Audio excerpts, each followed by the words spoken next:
فأعوذ بالله من الشيطان الرجيم بسم الله الرحمن الرحيم সকলকে সালাম ও শান্তির বাড়ি ধারা আপনাদের জন্য নাজিল হোক আল্লাহর কাছে দোয়া করছি।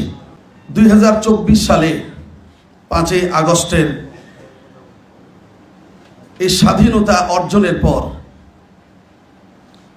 বিগত 15-16টি বছর যা আমরা সত্যের ঝান্ডাকে উড্ডীন করা তো দূরের কথা, আল্লাহ পাক যে বলেছেন আল্লামাহুল বায়ান, বাক স্বাধীনতা এমনভাবে আমরা হারিয়ে ফেলেছিলাম।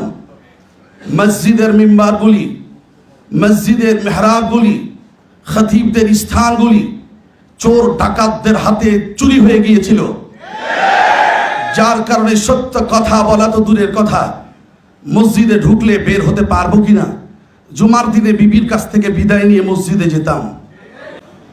সম্মানিত বন্ধুগণ, বাংলাদেশ জামাত ইসলামী আমাদের কওমি অঙ্গনের প্রধানতম মানুষগুলি স্বীকার করতে বাধ্য, আমরা রাত দিন কোরআন গবেষণার কাজে আত্মনিয়োগ করার কারণে রাষ্ট্র পরিচালনা করার এই বিশাল যোগ্যতা আমাদের মধ্যে নেই। বাংলাদেশ জামাত ইসলামীর মাঝে আমরা দেখতে পাই রাষ্ট্র পরিচালনা করার বিশাল ক্ষমতা। সম্মানিত বন্ধুগণ, আজকে আমরা যাকে কওমি জননী বানিয়েছিলাম, মা তার ছেলেগুলিকে রেখে পালিয়ে গেছে শ্বশুর বাড়ি। এরকম মা আমরা চেয়েছিলাম না।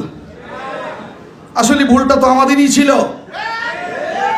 নিজের মারে বাদ দিয়ে মা বানালে যেমন হয়, নিজের বাবারে বাদ দিয়ে শ্বশুরকে শ্বশুর বাবাজি বলে বেশি আদর করলে যেমনটি হয়, ঠিক তেমনটি হয়েছে।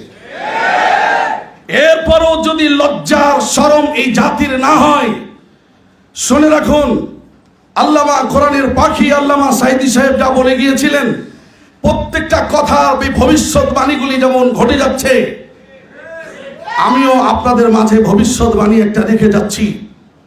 আজ যদি আমরা সকল প্রকারের ভেদাভেদ ভুলে গিয়ে এক প্ল্যাটফর্মে দাঁড়িয়ে আমরা যেহেতু স্বীকার করছি বাংলাদেশ জামাত ইসলামী তাদেরকে রাষ্ট্র পরিচালনা করার বিশাল ক্ষমতার যোগ্যতা তাদের মাঝে রয়েছে, সকল সেক্টরে তাদেরকে আমরা দেখতে পাই, কাজী তাদের থেকে আকীদা খারাপ, অমুক খারাপ, এগুলা অহিতুক কথাবার্তা না বলে আসুন তাদের কাছে জুড়ে গিয়ে অন্তত তাদের হাতকে মজবুত করে ওই পালিয়ে যাওয়া মা যেন আবারও ঠুস করে ঢুকে না পড়ে বাংলার মাটিতে, এই পথকে বন্ধ করার পরিকল্পনা মজবুত করুন। সম্মানিত বন্ধুগণ, রাসূল করিম সাল্লাল্লাহু আলাইহি ওয়াসাল্লামকে আমাদের প্রিয় নেতা পেয়েছি, এর চাইতে বড় নিয়ামত আর কি হতে পারে? তিরমিজি শরীফের একটি হাদিস আমি আপনাদেরকে শোনাই। হযরত রাসূল করিম সাল্লাল্লাহু আলাইহি ওয়াসাল্লাম তিনি সাহাবায়ে কেরামের কাছে পৌঁছলেন। সাহাবায়ে কেরাম সকলে মিলে একত্রে আলোচনার মাঝে একজন বলে বসলো যে আমরা ইব্রাহিমকে দেখতে পাই, তিনি খলিলুল্লাহ। তার একজন বলল, তা কত ঠিকই বলেছেন, মুসা কালিমুল্লাহ। তার একজন বলল, আমরা তো দেখতে পাই ঈসা আবার রুহুল্লাহ কালিমাতুল্লাহ। আরেকজন বললেন আদম শফিউল্লাহ। এক একজন এক এক নবীর সুন্দর প্রশংসার বাণীগুলি ছুড়ে দিলেন। বিশ্ব নবী মুহাম্মদ আরবি ধমক দিলেন না, বৈষম্যহীনভাবে, বৈষম্য দুর্বৃত্তকরণে বিশ্ব নবীর যে কি সুন্দর আচরণ ছিল, তিনি সেখানে গিয়ে আলোচনায় অংশগ্রহণ করলেন। সমস্ত কিছু শোনার পর বলেন, সাহাবীরা তোমরা তো সকলেই বলেছ, আমি একটু কিছু বলি, তোমরা শোনো। আমি হইলাম আনা হাবিবুল্লাহ লা ফখরা আলাইহি, আমি হইলাম আল্লাহ পাকের বন্ধু হাবিব, লা ফখরা আলাইহি, এটা নিয়ে আমি ফখর করি না। মহতারাম বন্ধুগণ, খলিলুল্লাহ, কালিমুল্লাহ, ঈসা রুহুল্লাহ, শফিউল্লাহ, সমস্ত কিছু হাবিবুল্লাহর মধ্যে ঢুকে আছে। সুবহানাল্লাহ। আল্লাহর হাবিব বিশ্বনবী মুহাম্মদ সাল্লাল্লাহু আলাইহি ওয়াসাল্লাম বলছেন, আমি কি তোমাদেরকে আরো বলবো না, আমি হইলাম আনা হামিলু লিওয়াইল হামদ ইয়াউমিল কিয়ামা লা ফখরা আলাইহি, ময়দানে মাহশারে হামদ সানার ঝান্ডাকে আমি একমাত্র উড্ডীন করব, আর এই প্রশংসার কালিমার পতাকার নিচে আল্লাহ সুবহানাহু ওয়া তাআলা আদম থেকে ঈসা পর্যন্ত সমস্ত নবীকে হুকুম দেবেন, তোমরা আশ্রয় নাও, তারা সেখানে আশ্রয় নেবে আমার পতাকা ছায়াতলে। আমি আপনাদেরকে আহ্বান করব, আসুন বাংলাদেশ জামাত ইসলামী পতাকার নিচে আমরা ছায়া গ্রহণ করি। যদি তা না হয়, এমন একটা দিন আমাদের জন্য আসবে, এখন তো অন্তত ফজর হয়েছে, এমন একটা সময় আসবে ফজর আর হবে না। মুহতারাম বন্ধুগণ, রাসূল করিম সাল্লাল্লাহু আলাইহি ওয়াসাল্লাম তিনি বললেন, তোমাদেরকে আরো শোনাবো, আনা আউয়ালু শাফিঈন ওয়া আউয়ালু মুশাফফিঈন ইয়াউমাল কিয়ামা লা ফাখরা আলাই। হুজুর সাল্লাল্লাহু আলাইহি সাল্লাম বলছেন, ময়দানে মাহশারে আমি কেবলমাত্র সবার অগ্রভাগে সুপারিশ করার সুযোগ পাবো, আর আমার সুপারিশ গ্রহণ করা হবে, লা ফাখরা আলাই, এই জন্য আমি অহংকার করি না। হুজুর সাল্লাল্লাহু আলাইহি সাল্লাম আরো বললেন, আনা আউয়ালু মান ইয়াহরিকু হালিকাল জান্নাহ ওয়া মাই ফুকারাউল মুমিনিন লা ফাখরা আলাই।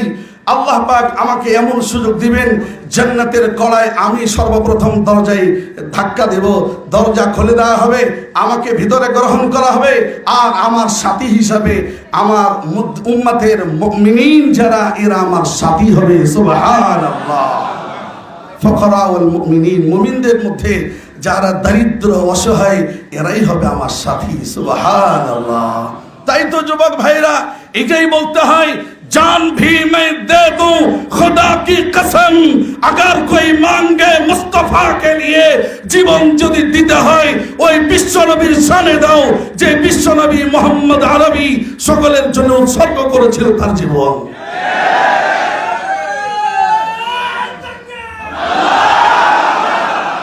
পরিশেষে হুজুর সাল্লাল্লাহু আলাইহি ওয়াসাল্লাম বললেন, আনা আকরামুল আউয়ালিন ওয়াল আখিরিন আলাল্লাহ লা ফাখরা আলাই।